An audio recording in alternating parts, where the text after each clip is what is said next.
Selam arkadaşlar, herkese hoş gördük. Bugün yine yepyeni bir videoyla karşınızdayım.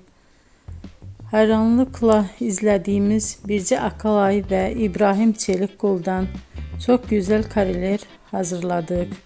Onlar Siyah Beyaz Aşk dizisinde Ferhat ve Aslı karakterlerine hayat vermiştiler ve herkes tarafından çok beğenilmişti. Biz de onların en özel ve en güzel fotolarını sizler için hazırladık.